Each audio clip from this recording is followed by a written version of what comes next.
من الشیطان الرجیم بسم اللہ الرحمن الرحیم وَإِن كُنتُمْ جُنُبًا فَاطَّهَّرُوا صدق اللہ العظیم۔ کل کے درس میں آپ حضرات کے سامنے وضو کے متعلق ذکر کیا تھا۔ آج کے درس میں غسل کے متعلق ذکر کیا جا رہا ہے۔ اللہ تعالیٰ نے ارشاد فرمایا وَإِن كُنتُمْ جُنُبًا فَاطَّهَّرُوا، جب تم جنبی ہو فَاطَّهَّرُوا، خوب پاکیزی حاصل کرو۔ حالت جنبی میں انسان کب ہوتا ہے؟ اگر بندے کو احتلام ہو جائے یا اپنی بیوی سے مباشرت کرے تو اس وقت انسان پر غسل واجب ہو جاتا ہے اور وہ حالت جنبی میں ہوتا ہے، حالت جنابت میں ہوتا ہے۔ تو اس صورت میں بندے کے لیے ضروری ہے کہ وہ خوب پاکیزگی کو حاصل کرے۔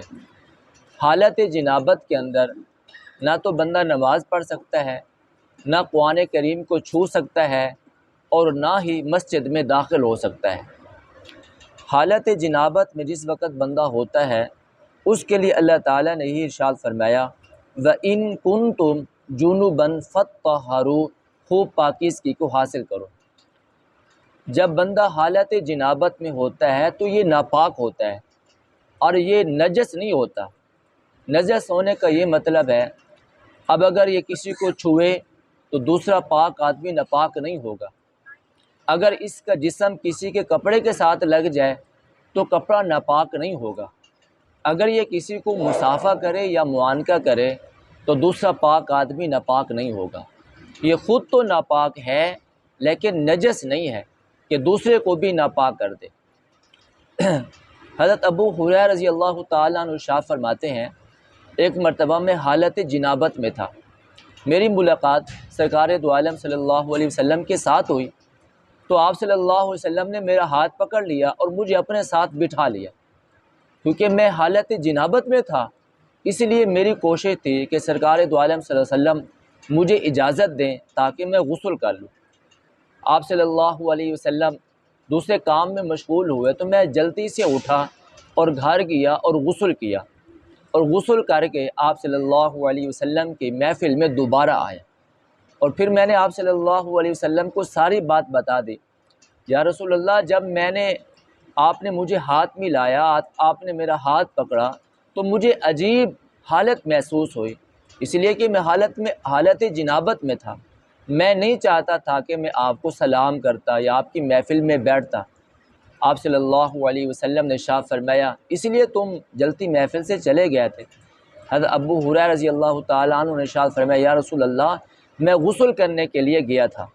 آپ صلی اللہ علیہ وسلم نے ارشاد فرمایا مومن نجس نہیں ہوتا، یعنی اس کا یہ مطلب نہیں اگر تم حالت جنابت میں ہو تو تم کسی کی محفل میں نہیں بیٹھ سکتے، کسی کو سلام نہیں کر سکتے، کسی کو مل نہیں سکتے۔ فرمایا ایسی بات نہیں ہے، مومن ناپاک تو ہوتا ہے لیکن نجس نہیں ہوتا۔ تو جب بندہ حالت جنابت میں ہو تو کیا اسی وقت فوراً غسل کرے یا وضو کر کے کھا بھی سکتا ہے، پی بھی سکتا ہے اور سو بھی سکتا ہے؟ اس کے لیے حضرت عمر رضی اللہ تعالیٰ عنہ کی حدیث سے بات سمجھ میں آتی ہے۔ حضرت عبداللہ بن عمر رضی اللہ تعالیٰ عنہ ارشاد فرماتے ہیں حضرت عمر رضی اللہ تعالیٰ عنہ حضور صلی اللہ علیہ وسلم سے پوچھا یا رسول اللہ، اگر میں حالت جنابت میں ہوں اور میں سونا چاہوں تو کیا کروں؟ آپ صلی اللہ علیہ وسلم نے ارشاد فرمایا اگر آپ حالت جنابت میں ہوں اور سونا چاہیں تو آپ اپنی شرم گاہ کو دھو لیں، یعنی کہ استنجا کر لیں، اور اس کے بعد اچھی طرح وضو کر لیں۔ آپ کھا بھی سکتے ہیں، پی بھی سکتے ہیں اور سو بھی سکتے ہیں، لیکن افضل یہ ہے جیسے ہی بندہ حالت جنابت میں ہو تو فوراً غسل کر لے، اس لیے کہ آپ صلی اللہ علیہ وسلم نے ارشاد فرمایا جس گھر میں تین چیزیں ہوں، کتا ہو، تصویر ہو اور جنبی ہو، اس گھر میں رحمت کے فرشتے داخل نہیں ہوتے جب تک کہ گھر سے کتے کو نہ نکال دیا جائے، تصویر کو نہ نکال دیا جائے اور جنبی آدمی غسل نہ کر لے، اس وقت تک فرشتے گھر میں داخل نہیں ہوتے۔ حضرت عائشہ رضی اللہ تعالیٰ عنہ ارشاد فرماتی ہیں آپ صلی اللہ علیہ وسلم حالت جنابت میں ہوتے، آپ سونا چاہتے، آپ کھانا چاہتے تو آپ نماز والا وضو فرما لیتے، تو پھر آپ صلی اللہ علیہ وسلم کھا بھی لیتے، پی بھی لیتے اور آرام بھی کر لیتے۔ جس طرح وضو کے فرائض ہیں اسی طرح غسل کے بھی فرائض ہیں۔ حالت بے حدث یعنی حدث اصغر میں یعنی جب وضو نہ ہو تو ان اعضاء کو دھویا جاتا ہے جو کھلے ہوتے ہیں، جیسے کہ ہاتھ ہیں، پاؤں ہے اور چہرہ ہے، اور سر کا ایک مرتبہ مسح کر لیا جائے تو بندہ پاک ہو جاتا ہے۔ اور حالت غسل کے اندر، حالت جنابت کے اندر انہی تین چیزوں کو دھونا ضروری ہے، یعنی کلی کرنا ضروری ہے، ناک میں پانی ڈالنا ضروری ہے، اور پورے جسم کو ایک مرتبہ اس قدر اچھی طرح دھو لیں کہ جسم میں کوئی جگہ، کوئی بال کے برابر جگہ بھی خشک نہ رہے۔ تو غسل کے تین فرائض ہوئے، ایک مرتبہ کلی کرنا، اور علماء نے لکھا 3 دفعہ کر لیں گے تو خوب اچھی طرح کلی ہو جائے گی، منہ صاف ہو جائے گا، اور اسی طرح ناک میں اچھی طرح پانی ڈال دیا جائے اور پورے جسم کو ایک مرتبہ خوب اچھی طرح دھو لیا جائے۔ حضرت علی رضی اللہ تعالیٰ عنہ ارشاد فرماتے ہیں اگر کوئی بندہ اس صورت میں غسل کرے کہ اس کے بال کے برابر جگہ خشک ہو جائے، خشک رہ جائے، فرمایا اس کو جہنم کے اندر ایسے ایسے عذاب دیا جائے گا۔ حضرت علی رضی اللہ تعالیٰ عنہ نے جب یہ بات سنی کہ کوئی آدمی اس غفلت سے غسل کرے کہ جسم میں ایک بال کے برابر بھی جگہ خشک رہ جائے تو اس کو جہنم میں عذاب دیا جائے گا، تو حضرت علی رضی اللہ تعالیٰ عنہ نے ارشاد فرمایا اس وقت سے میں نے اپنے سر کے بالوں کے ساتھ دشمنی اختیار کر لی، یعنی میں اپنے بالوں کو بڑا نہیں ہونے دیتا، ہمیشہ سر منڈوا دیتا ہوں تاکہ اس وعید میں داخل نہ ہو جاؤں۔ ایسا نہ ہو کہ میں غسل کروں اور ایک بال بھی خشک رہ جائے، اور پھر آپ صلی اللہ علیہ وسلم نے جو ارشاد فرمایا کہ اس کو جہنم میں ایسے ایسے عذاب ہوگا تو اس وعید میں داخل نہ ہو جاؤں۔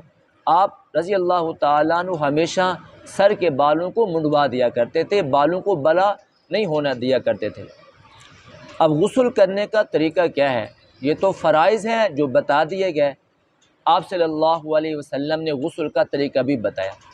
فرمایا سب سے پہلے جسم پر جو نجاست لگی ہے، جو گندگی لگی ہے، سب سے پہلے اس کو دھو لیا جائے، اور اس کے بعد استنجا کیا جائے، اور اس کے بعد نماز والا اچھی طرح وضو کر لیا جائے، ہاتھوں کو دھویا جائے، کلی کی جائے، ناک میں پانی ڈالا جائے، چہرے کو دھویا جائے اور بازوں کو دھویا جائے، اور سر کا مسح کیا جائے اور پاؤں کو بھی دھو لیا جائے۔ اب سب سے پہلے پانی اپنے سر پر ڈالیں، اور پھر داہنے کندھے پر پانی ڈالیں، داہنی طرف پانی ڈالیں، اور پھر بائیں طرف پانی ڈالیں، یہ ایک مرتبہ ہو گیا۔ دوسری مرتبہ پھر اسی طرح کریں، اول پانی سر پر ڈالیں، پھر دائیں کندھے پر پانی ڈالیں اور پھر بائیں کندھے پر پانی ڈالیں، 2 مرتبہ ہو گیا۔ اور تیسری مرتبہ پھر اسی طرح کریں، پہلے سر پر پانی ڈالیں، پھر دائیں کندھے پر پانی ڈالیں اور پھر بائیں کندھے پر پانی ڈالیں۔ جب بندہ 3 مرتبہ اسی طرح اپنے جسم کو دھوئے گا تو جسم خوب اچھی طرح صاف اور پاک ہو جائے گا، اور انسان جو ہے وہ بالکل پاک ہو جائے گا۔